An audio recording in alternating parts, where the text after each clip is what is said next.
could still like.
Good morning and welcome to episode 18. This morning we're kicking back and relaxing as we are in semester 2 engagement week. I'm just kidding, you guys have got a ton of work to do. We look ahead to week 7 and what to expect on the modules. We get some insight into the mid-semester feedback form. We take a little look at the design study presentation. We take some questions and provide some answers in the chat. Guys, stay tuned. Look forward to this morning. See you soon.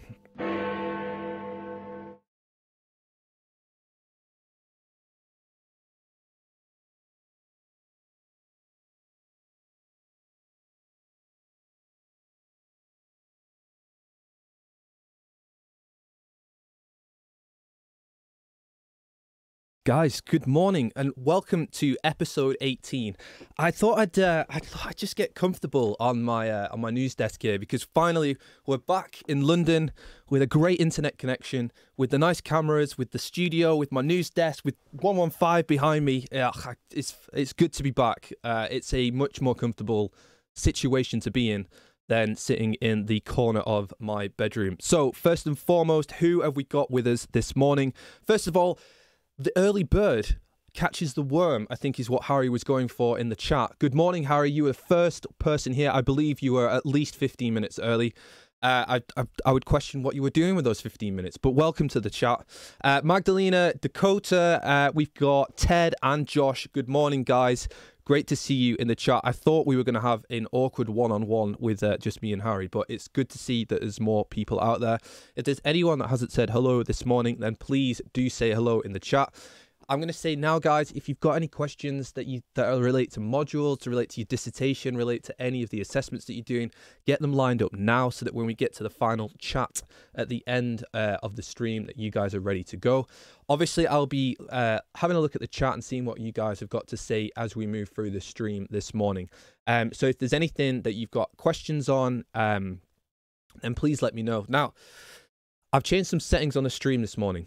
So if it's choppy or if it's good, can you let me know in the chat? Because I've had some issues. Now, I'm looking at myself on the screen, and I'll be honest and say, I do look a little bit orange. I've not been hitting the fake tan. I think it's just the color settings that I've left on. But if the stream quality is better than it is usually, please let me know. And at least I can then continue using these settings as we move forward. So without further ado, I know you guys are busy. Because you've got a hell of a lot of stuff on your plate at the moment. So we're going to get straight into the module updates and we'll go from there. So what can we expect moving into the next week 7?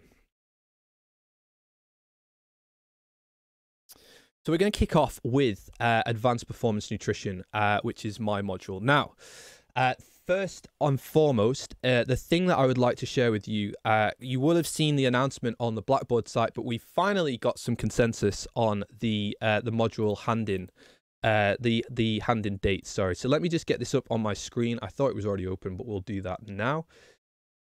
But you guys responded. Thank you for doing that. Hugely helpful. It allows you guys to have a little bit of say as to what is going on the module. So let me just pop this up here.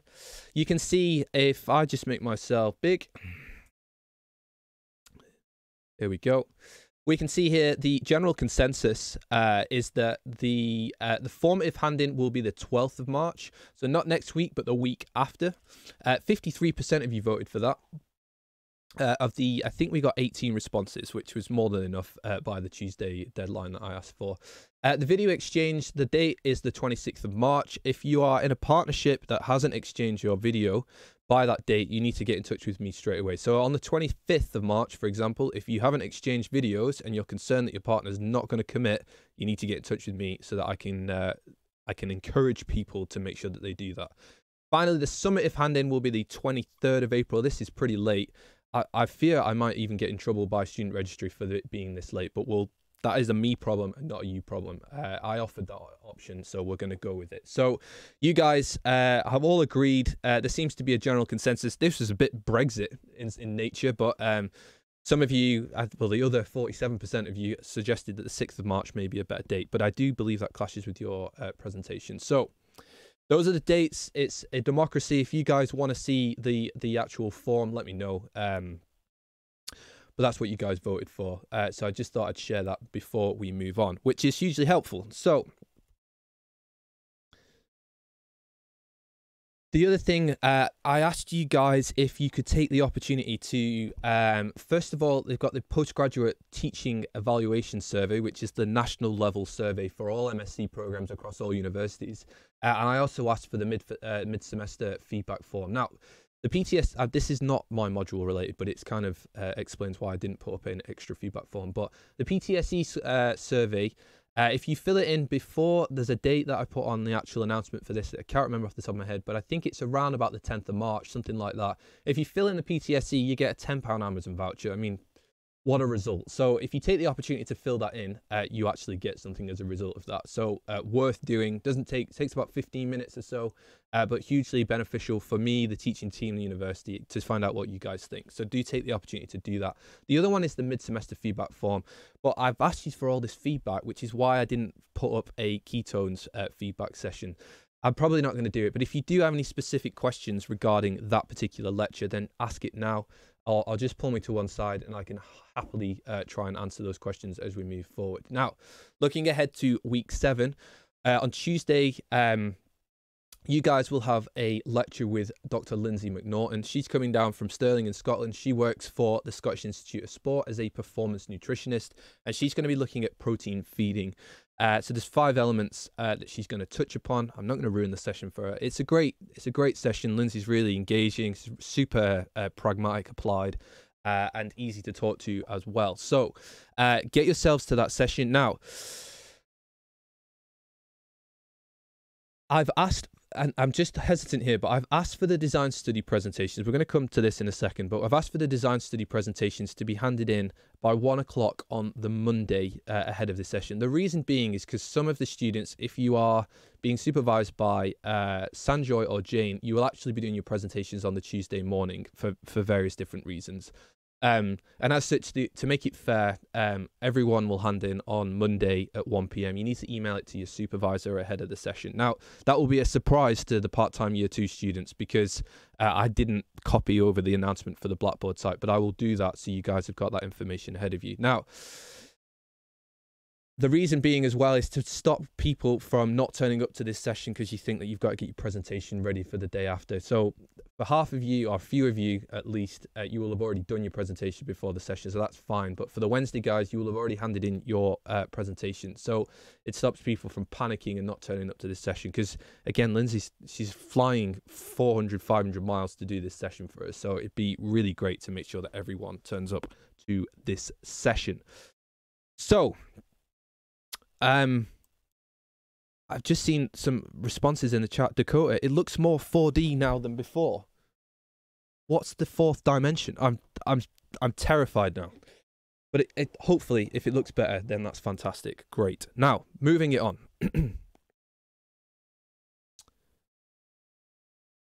We're on to nutritional assessment with Claire. Now, again, I feel like I'm repeating myself a little bit from last SEN stream, but it's good to just keep everyone on track. So you've got the ABCDE approach to nutritional assessment. Now, Claire is going to take a novel teaching approach for this particular session where she's going to be using a problem-based learning case. So she's encouraged you here to kind of come prepared using the information provided to critique the utility of each part of that case within your actions moving forward. Now, that will probably make more sense to you than it does to me. But essentially, the case will be a type 1 diabetes case, and you will explore some various different biochemical data, and also then the case will require you to consider aspects such as exercise, diet, weight, stress, sleep, hormones. So if we try and sort of draw some parallels between the 2 modules here, like advanced performance nutrition, we're working on case studies all the time. So you can maybe try and take that approach that we use on advanced performance nutrition and apply it to this particular scenario as well. Problem-based learning is really kind of pragmatic, and it gets you guys involved in the whole process. So it will be a nice opportunity for you to try and practice those case study skills with your peers to a different type of scenario on the nutritional assessment module as well. So it should be a fun session. It should be really engaging. I haven't heard too much feedback with regards to the nutritional assessment as yet from you guys, but from what I understand, it's going well. But I feel like this session will only add to that moving forward. So if we just move on, there's a couple more things to mention on nutritional assessment before I carry on. Yeah, oh, dare I say it, I know you guys are, it's mid-semester break, but I'm not sure any of you feel like you are having a break right now. Other than you haven't maybe come into university too much this week. But your magazine article is due on the 13th of March. So again, just a quick question in the chat. How are you guys getting on? I know Alex had a few questions. I've got some updates on that as well, which is good. So again, check out the Blackboard site for any common feedback that Claire has given before. It's all on there. You guys have been asking questions on the discussion board. Again, Claire has been really active in getting some responses back to you guys on the discussion board as well. Now, Claire has opened email up for this assessment as well. So if you've got any questions, please contact Claire. So Alex, if you're still struggling on how to reference, or if you want to include references and want some advice, either a discussion board post or an email to Claire. It's fine, apparently. That's a risky behavior from Claire, is what I would say. She's opened herself up there.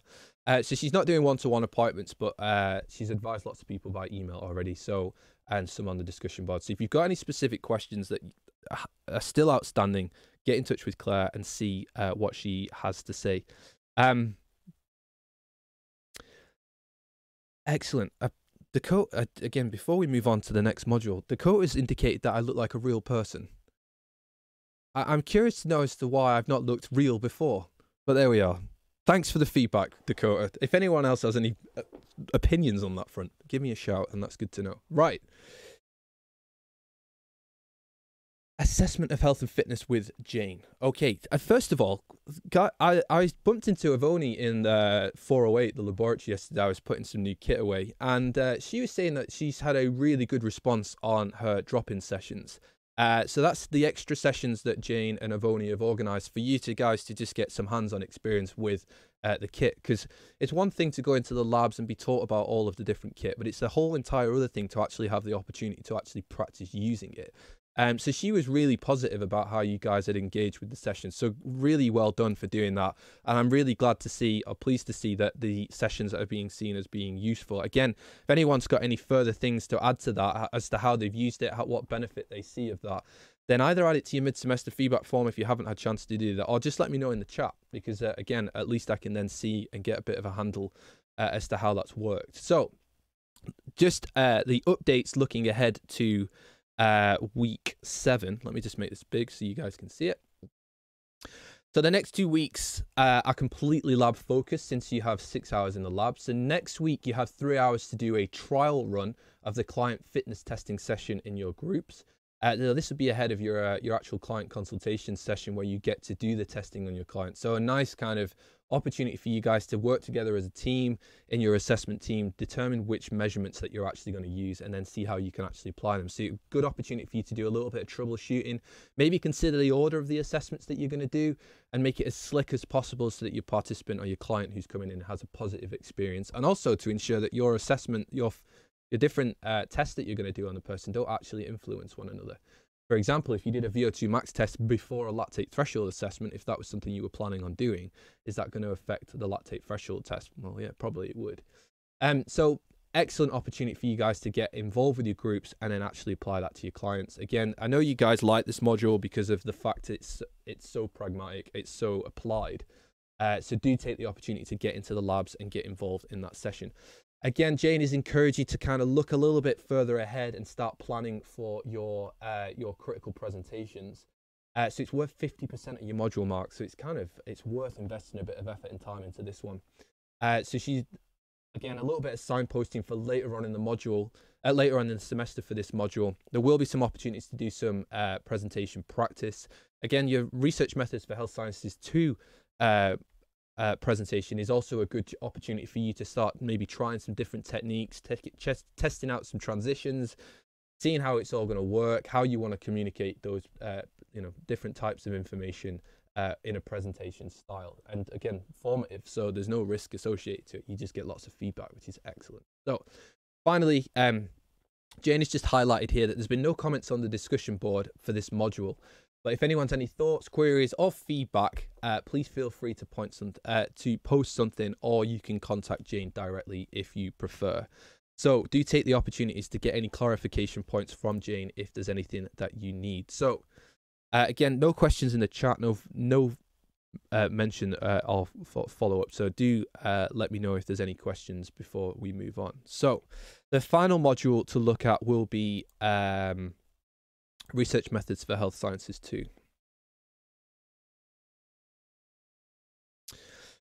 So some updates from Teddy here specifically. So we've got all 3 assessment rubrics, details, descriptions, and everything are now available on the Blackboard site. So if you've not had a chance to have a look at those, please make your way across to the Research Methods for Health Sciences 2 Blackboard site and have a look. So the Design Study Assessment Criteria Summary is also available on Blackboard. So this will be the first summative assessment that you do for this particular module. So it's worth investing the time to make sure that you appreciate the requirements for the design study submission.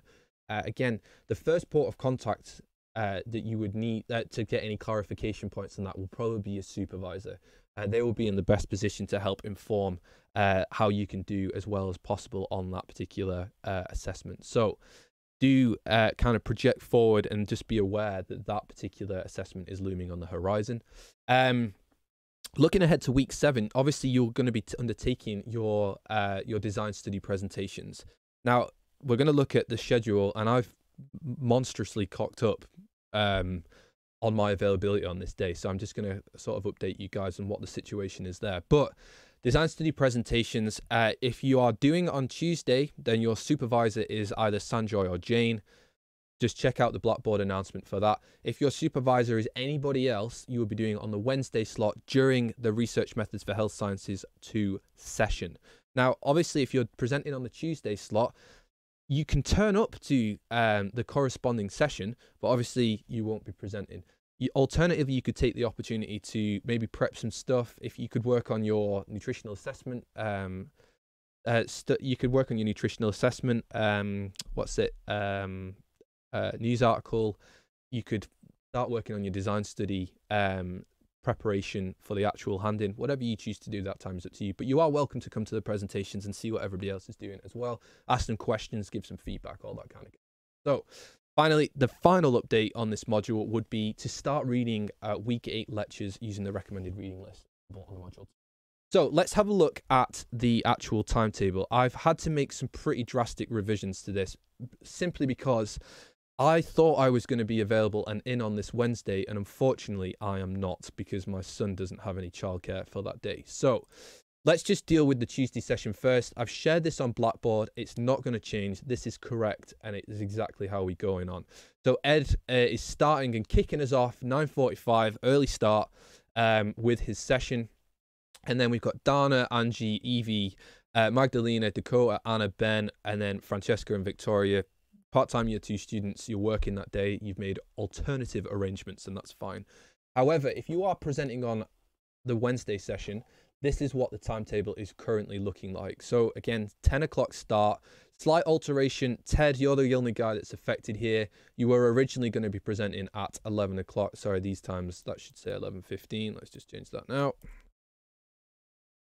You were originally presenting at 11 o'clock. Now you're going to be doing it at 11:15. Quite simply, at the moment, Gulrez is going to be covering Joanna and Alex's slot, and I need another member of staff here to cover me. But essentially, where it was originally Mike, it's now going to be Claire and Rumi. Now, this can actually be quite beneficial because it gives you 2 sets of fresh eyes on your particular design study presentation. So I apologize, it was a massive oversight on my part, but we've made some alternative arrangements to make sure that there's a suitable amount of staff in the room to help give you feedback on your design study submissions. So do take the opportunity to get your presentations together. And again, once again, my apologies for not having the foresight on when I needed to take leave. I will update the module, the course Blackboard site table to represent and reflect these different time changes. My apologies for that. In the chat, and don't be shy, please do let me know how you're getting on. But how are we getting on with the design study presentations? Are people stressing out about it? How are they looking? I'm going to take the opportunity to give you some insight as to maybe how I might do it.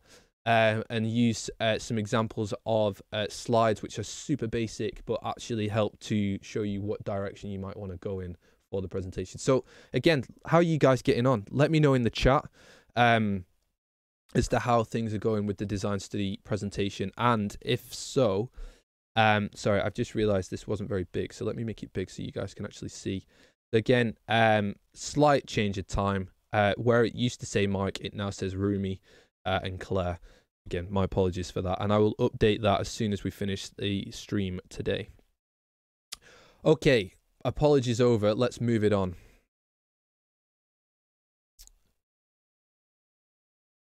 Okay, we're on to tweet of the week. Sorry, I was just checking the chat to see if you guys had said anything. Very quiet today, guys. It makes me feel uneasy, particularly as I look more like a real person. I don't know what's going on there. Right, tweet of the week. This is from a PhD candidate, Emily Fairfax. I really like this tweet, and I think you guys will do too. So some of you may have come across this tweet. She says here, as a scientist, I've had an elevator speech prepared for a few years now. If you don't know what an elevator speech is, it's basically a summary of whatever it is you're doing with your life at that particular moment in time, which could be delivered in an elevator. So if you think getting a lift, it takes you 30 seconds to a minute to get somewhere. If you wanted to sort of suggest to someone what it is you were doing, then that's what an elevator pitch is.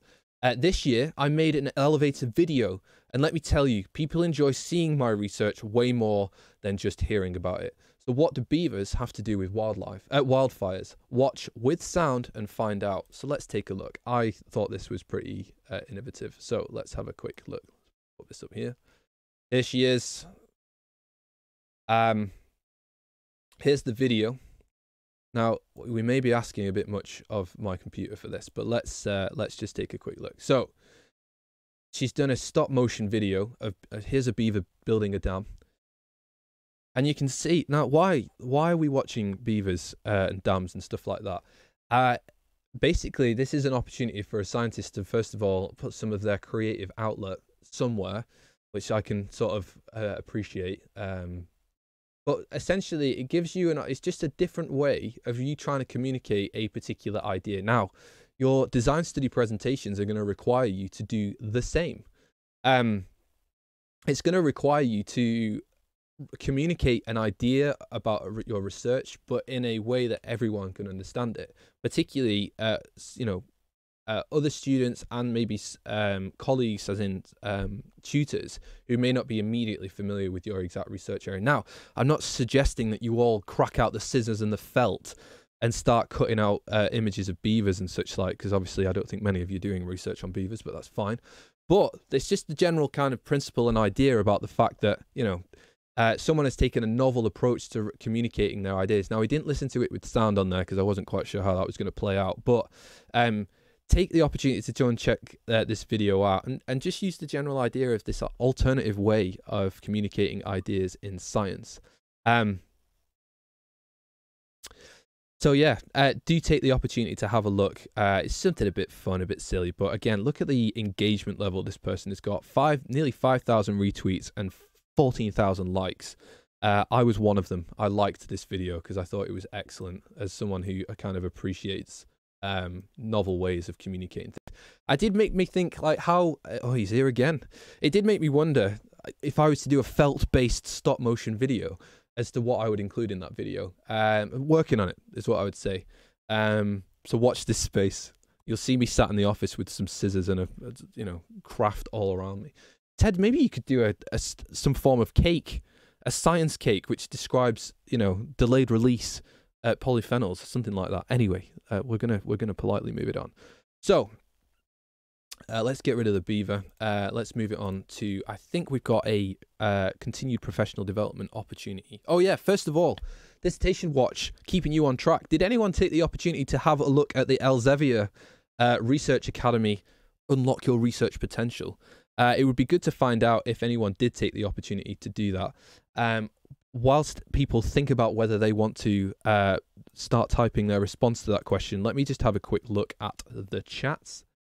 Wow, Dakota and Magdalena are taking my head off here. Here we go. Let me tell you what, I make all this effort to put these different slides together. I never use them. So here we are, live chat. We've got responses. So, Magdalene, it's kind of hard to fit everything in 5-slide presentation, but it's going all right. Just a bit concerned about 5 minutes.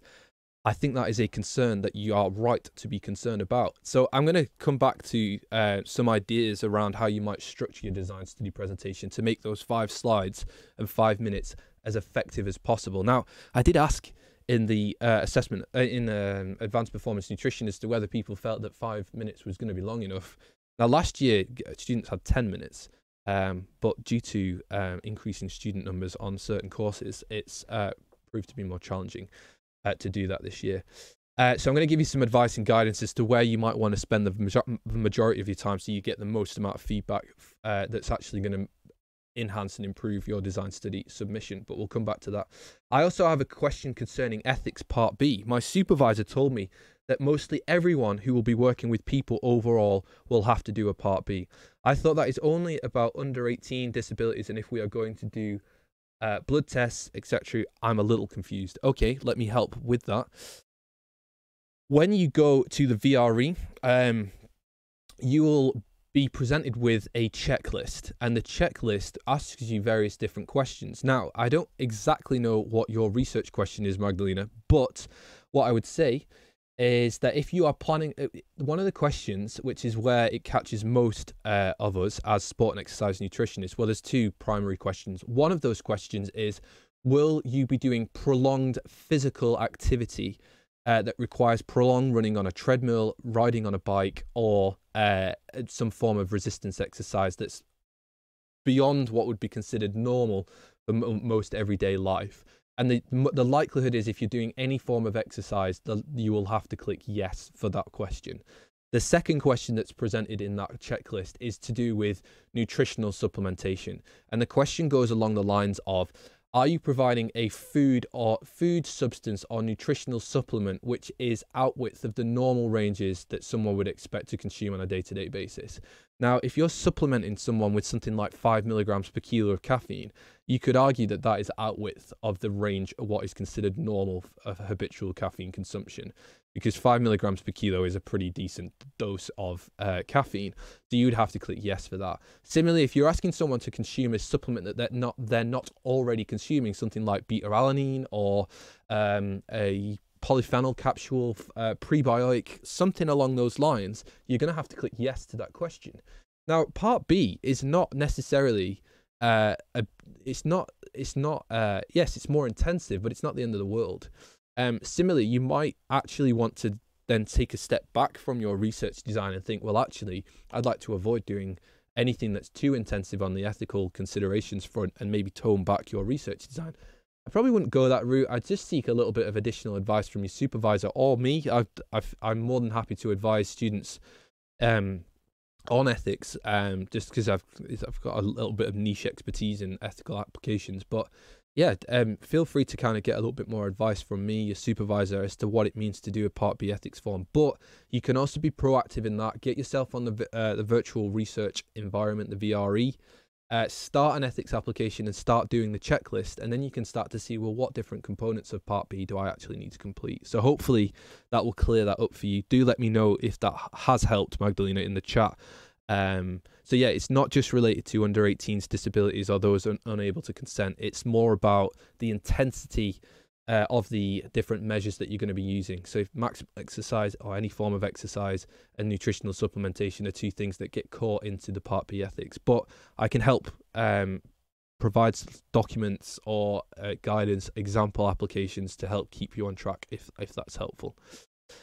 Excellent. Dakota, they explained it during PATS. If you could just let me know what that means, that would be fantastic. I'm assuming you're making reference to the ethics application, but hopefully that's provided a little bit more clarity for everyone there. Okay, I'm going to go back to the slides. If anyone does have any questions that I can pick up on, then do let me know and we can go from there. Let me just head back over. No one answered yes to the Researcher Academy. It's there. If you want to find out more, go and have a look. Check out last week's video. And you can find out more about the Elsevier Unlock Your Research Potential from there. Now, I believe I have a potential further opportunity with regards to continued professional development. Now, I seem to remember a student, but I can't remember exactly who mentioned the Supporting Champions conference that's coming on now. But excuse me, most of the continued professional development stuff that I try and put up on here is free. However, this is not. So if you don't have a budget, you might just want to politely go and make a cup of tea for a couple of minutes and then come back. But if not, if it's something you're interested in finding out more about, then stay tuned and I'll talk a little bit about it. So I came across this, which is the Supporting Champions conference, which is being held in London. So it's at the London Olympic Stadium. If I just have a little look, I believe I've already got this open and it's not there. 1 second. Yeah, here we go. Let me just pop this up here. So you can see here, this is a conference that's being held in London. Now, a day rate for this, I think, is about £285. It's being held in March, I believe. Yep, so March 19th and 20th at the London Olympic Stadium. You can check out a video here. I mean, I could play that now. I don't know how long it is. Let's have a look. Why not? It's 48 seconds. I think we can manage it. It's on the worst quality ever, but let's bump it up a touch. Here we go. Let's have a look. I feel like I'm doing an opinion piece on YouTube. I mean, I hope they're going to give us speakers including. Fantastic.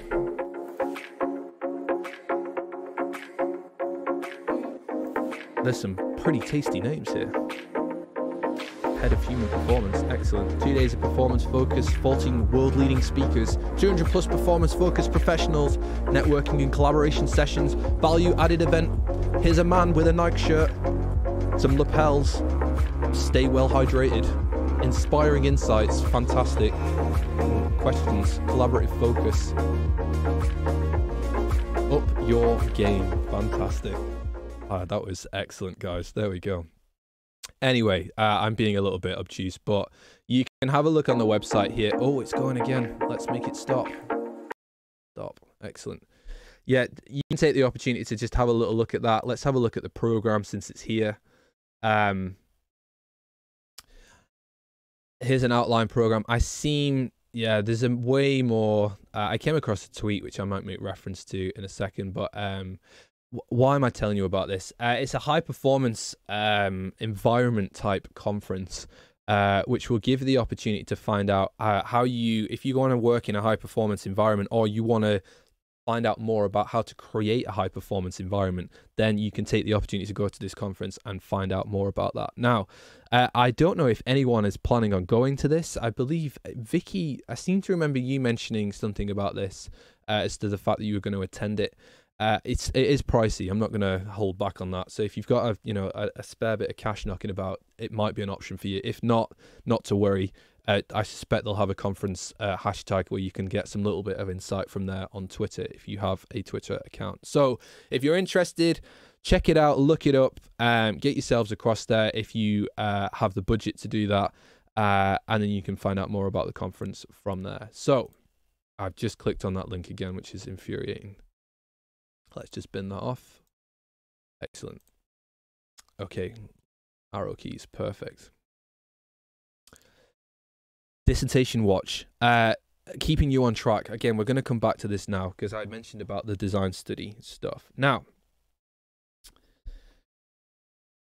I know some of you, as you have already indicated here, are stressing out a little bit with regards to this 5 minutes, 5 slides. And fair enough, it's going to be quite challenging to be able to get that kind of level of detail into your presentation. So what I might just do here is take the opportunity to open up a presentation. Now, if you're my dissertation student, I apologize because you will have already seen this. But let's just have a look at what the requirements are for this. Now, here's an example of a slide which is not performing very well. Right.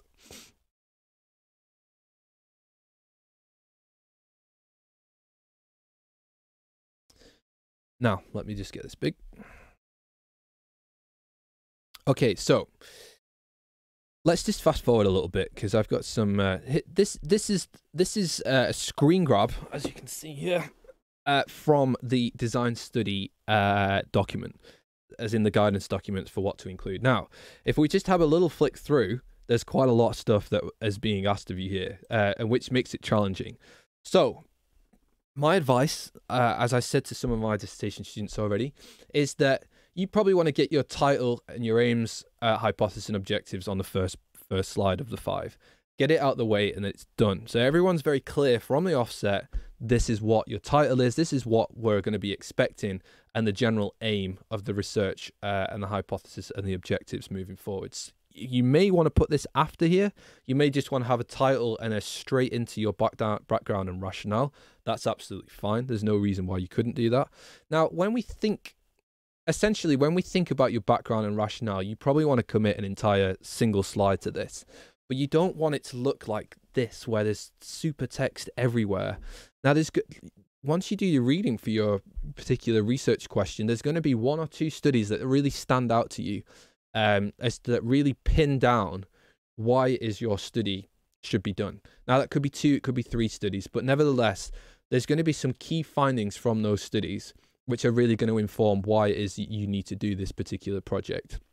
My advice would be is to try and use the visual elements of those particular presentations, so that there's a key figure, or there's a results table, or there's something about that particular paper which you were going to try and use for your design study presentation. Now, it could be something like this, which is a protocol diagram. It could be a figure which shows the ingestion rate, or the fact that wasn't decent in this particular study. It could be a magnitude of different things, but you can see the very visual nature of these 2 different slides. Not text heavy, but it allows you a framework to kind of refer back to and look at and go, well, actually, you know, these are the measurements I'm doing.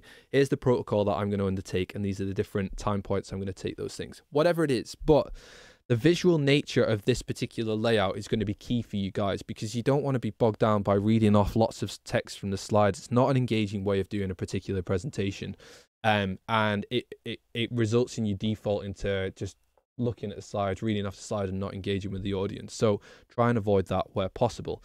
If I just go back to the requirements for this, so you're going to want to focus on a visual element of some key studies which set up your particular thing, and your focus here should be what's the rationale for your project? Why should we bother listening?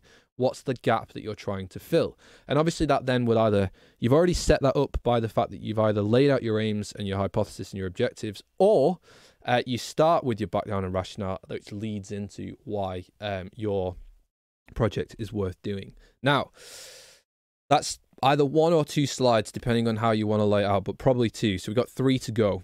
The next slide I would recommend that you're doing is you go straight into what your study design looks like, okay? So your study design is going to be a description of what study methodology you're using. Is it going to be an observational study? Is it going to be a repeated measures, randomized control, double-blind, placeboed out of its mind design?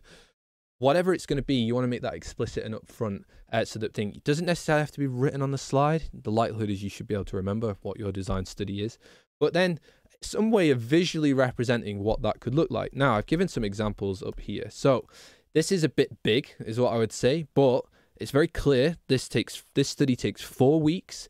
There is a familiarization visit. There's 3 experimental trials, and we can see that it's randomized, and people are going to be consuming different amounts of carbohydrates. Fantastic. Your design might be 2 visits, might be 1 visit. It might be a longitudinal study where you take a before and after a particular intervention. Whatever it is, you could probably describe it in this kind of way, which makes it very visually clear to your audience, and it gives you an opportunity and a framework for you to say, this is what the very top level of my study design looks like. And you can include some keywords, you know, repeated measures, randomized controlled trial, double blind, whatever. That's your opportunity to put it in there. Now, here's an example of a protocol diagram. Now, you could make this a bit smaller and have the you could have the visits on left side and then your actual protocol on the right hand side. But lots of information here, not too much text, but it's very visually clear about what's going on. Now, some of you may look at this and go, actually, Mike, that looks exactly the same as what we've done in assessment of health and fitness, lactate threshold assessment. You would be correct. So this is for the familiarization visit, but it could just as easily be your actual design. for your study. And again, I encourage all of my students that I supervise to lay out their research design in this way, because it's so much easier to understand a figure and for you to talk through it than it is to write out loads of text, and the person then has to visualize it in their own head, hold lots of information in there to then try and get a handle on what your design study is going to look like. So I would strongly ban anyone from using just text on slides and use actual figure diagrams that look something along these lines. It will be very specific to your research project, and that's okay, but I would definitely recommend that you use something along those lines. Now, let's go back to the recommendations of what you include. So now we're down to 3. We probably used 3 slides by this point onwards. Now, you could also include the analysis that you plan to do. This is you visualizing your study design and projecting ahead and thinking, what statistical comparisons am I going to make with this model? So you probably want to reflect on what you did in Research Methods for Health Sciences 1 and some of the stuff that you're building on in Research Methods for Health Sciences 2 as well, just moving ahead. So think about and project ahead what kind of analysis that you might be doing.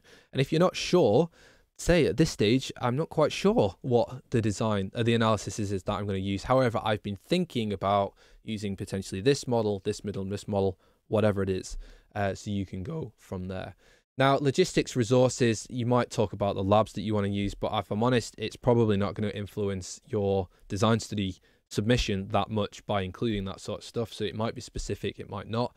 Now, your Gantt chart is because it gives the people who are viewing your design study presentation a good idea about what your expectations are with regards to data collection, the amount of time it's going to take you to write up, and it gives them a very visual representation as to whether your estimations of your timeline are realistic or not. So all of the supervisors and tutors have a very good, they have a lot of experience with running research trials. They've also got a lot of experience with supervising students, and they will be able to tell you from the outset where you haven't budgeted enough time, or maybe where you budgeted too much time to different elements of your research study design moving forward.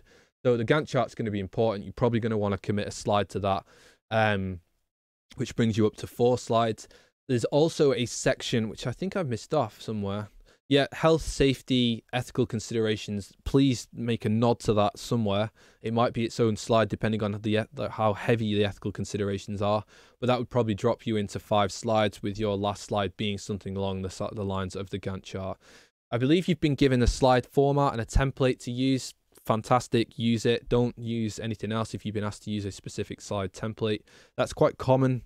We're expected to use various different slide templates a lot of the time, which can be quite frustrating if you've got a nice way that you like working, but it forces you to adapt and make your presentation consistent with everybody else. Now, the final thing to mention on the design study presentations is the fact that everyone needs to submit it to their supervisors by 1 o'clock on Monday.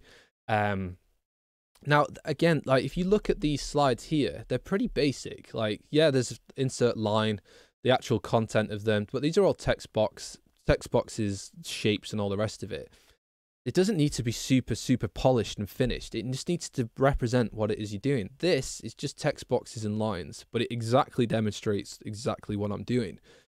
So don't invest huge amounts of time in making it look pretty. Just get a functional presentation together. Now, I know a couple of you have been in touch saying, Mike, I really don't think I'm going to be able to get this done by Monday. My recommendation is to get whatever you can done by Monday, and then you can fill in the gaps, and then seek advice from the people sat in the room and say, do you know what, at this stage, I'm not quite sure what this is going to look like. It'd be really nice to get some feedback from the room to try and help fill in some of these gaps. So it's not going to be polished, finished, ultimate. Everyone's not going to be presenting their absolute final research design. Everyone's going to be presenting their idea, and then it's important that we build upon that moving through the 2 weeks after this presentation, so that when you submit your design study, you've got something a bit more concrete. So don't freak out, don't panic, turn up, get something submitted. Don't stress out about the quality of it, but make sure you get something submitted in there.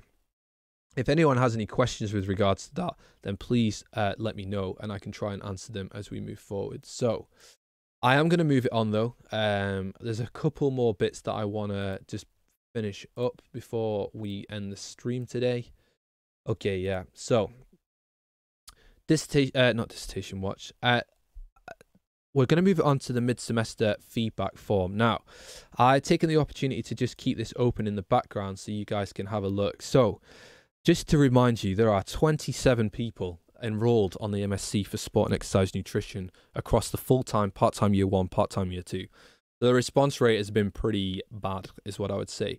However, of the people that have responded, it's completely anonymous. All of them are full-time students, of which some have given some pretty brutal feedback, if I'm honest, but that's fine. What's good? So I feel the content is good, but could be improved. Now, first and foremost, to this person, thank you for filling in the feedback form. The problem, though, is that I can't do anything with this. The content's good, great, but it could be improved. How? How can we improve it? Because at the moment, we're doing our best. Like, the stuff I put out is the best I can do. But if it can be improved, how can it be improved? Tell us, don't hold back. Like, if you've got a particular idea, then great. But if you can't tell me how it can be improved, then how can we act upon that particular feedback? So please, if don't leave comments like this. Try and be constructive. Like, if it can be improved, how do you envision that improvement could be made? Again, I would like to see more activities. What kind of activities? On what modules? And when? It's frustrating because I want to be able to act on this information. I really do. But I really want to make sure that we're collecting quality feedback from you guys. To ensure that, I can actually act upon the feedback that you've suggested. Now, I've actually altered the questions to kind of prompt you guys to do this. So let us know what isn't working and try and be as specific as you can. Once you've identified what doesn't work, please make at least one suggestion as to how we can fix it moving forward. So please take that on board. When you leave some feedback, try and build upon it so that we can actually do something about it. Again, if you could improve one thing in particular, what would it be? The intensity is too much. Well, how could we then try and reduce that intensity? The specificity of the modules, which ones? Because assessment of health and fitness is pretty specific. Advanced performance nutrition is pretty specific. Nutritional assessment is pretty specific. Research methods for health sciences 2 is your entire dissertation module. So again, please try and be a bit more specific with your feedback if you are taking the opportunity to give that. I apologize if I'm coming across as being a little bit on the ragged edge when I say that, but it can be a little bit frustrating because you've obviously taken the time to think about this stuff, to just go that extra step and just try and fill in the gaps for us, and that would be really, really appreciated and really helpful. Now, once I get all the responses in, I'm going to take the opportunity to sit down and have a chat with Ted, Evie, Sinead and Francesca, just to try and make sure that we can kind of collate this feedback. I'm probably going to invite them back into the SEN Stream studio and we can have a bit of a discussion about how we can move ahead. Now, I don't know if some of you clocked onto some of the feedback that we got there, but some of that relates to the specificity of research methods for health sciences 2. I've already taken that on board and I'm in discussions with Teddy and the people who will be contributing to the module leading into the second part of semester 2. I will be making a specific request to those session leaders to ensure that they are representing the 22 people who are on our course and making sure that you are catered for and accommodated to. Now, what I would say is that if you still come out of those sessions feeling like it wasn't specific enough, you need to please feel free to email me and Teddy in CC and tell us that, because ultimately I can only present the feedback to the session leaders, but ultimately the student voice is much louder than mine. And if there's a recorded version of that, I can then at least have some way of following that up. So trying to address that moving forwards to make sure that everyone's very clear about that. I was speaking to the course reps to ensure that that is followed up as well, and doing my best to make sure that that feedback is taken on board and we're acting upon it as soon as we possibly can. So I agree with you, is the reason being.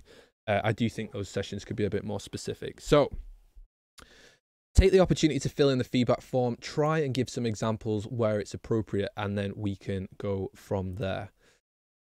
Now, I believe we're up to the chat section. It's been a long one today. SEN Stream online chat. I'm going to head across to the chat function now. If you've got any questions, now is your time. So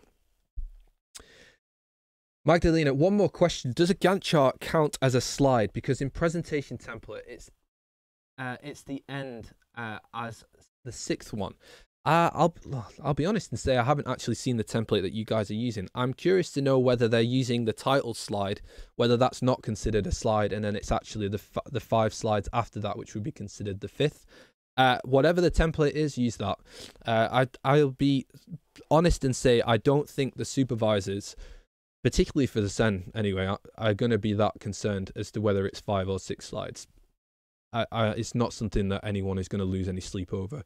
I think we need to be fairly strict on the time allocations. Now, you will see, if I just head back over to this particular slide, 1 second. Sorry, I keep transitioning all over the place at the moment. You will see here that I've actually given everyone 15-minute slots because we don't have... well, there's a suitable amount of students on the sport and exercise nutrition pathway is what I would say on that front. Interpret that as you wish, but 15-minute slots for everyone, which means that yes, you've got 5 minutes to present. If you run over slightly, it's not going to be the end of the world, and also that you get a more comprehensive question and answer session, because it's that feedback that you get as a result of your design which is actually going to have the biggest impact on your ability to undertake the summative assessment for the design study. So 15-minute slots, you've got 5 minutes to present, 5 minutes question with 5 minutes overrun. So it will just allow for all of the faffing about that you do between, you know, swapping between slides, all that kind of carry on. So Magdalena has come back in here and just updated me a bit there. So let's head back over. She said here, there's 7 slides. Again, whatever has been sent out, I am feeling inclined to say whatever has been sent out in terms of the template, use that. I'm not going to penalise anyone. I doubt Claire, Rumi, Sanjoy or Jane are going to do that either. So use what's been provided, be sensible about how you do it, and go from there, really. So it's formative, it's supposed to be helpful, so I'd rather reduce the stress of, you know, whether it's 5, 6, whatever, and actually allow you guys to see it as being a useful exercise. So use the template as you see fit. Right. I'm not sure how many people are watching today, but hopefully no questions is a good sign. I am more than happy to just sort of hang around a little bit if there are any more overhanging questions that I can help with. Magdalena, you do not need to apologize for the amount of questions, because the whole point of SenStream is for you guys to have the opportunity to ask them. I'm actually grateful that people do ask questions, because sat in a room on your own in 4D is you know, you're putting yourself out there. I may come across as being a huge extrovert. I feel like I sit somewhere in the middle. Whereas, you know, I do like to sit on my own and listen to music and not speak to anyone for days on end sometimes as well. So, yeah, I'm putting myself out there when I do SenStream, and it's quite comforting to actually have questions being asked by students moving forward, which makes me sound like I'm having a breakdown. I'm not, I'm joking. So, again, no more questions come in so far. I hope you guys are enjoying yourselves. The feedback that we've received, again, I think when we ask for student feedback, you guys tend to err on the side of, you know, well, I want to make this point very clear. And that's fine. I get it. That's why we do it anonymously, so that we actually get honest feedback. Because I think if you put your name to it, I think you feel like it's going to compromise you in some way. It wouldn't. We're all very professional. We're happy to take feedback on board. But the anonymity just allows you to submit stuff and be honest. Which I think is important.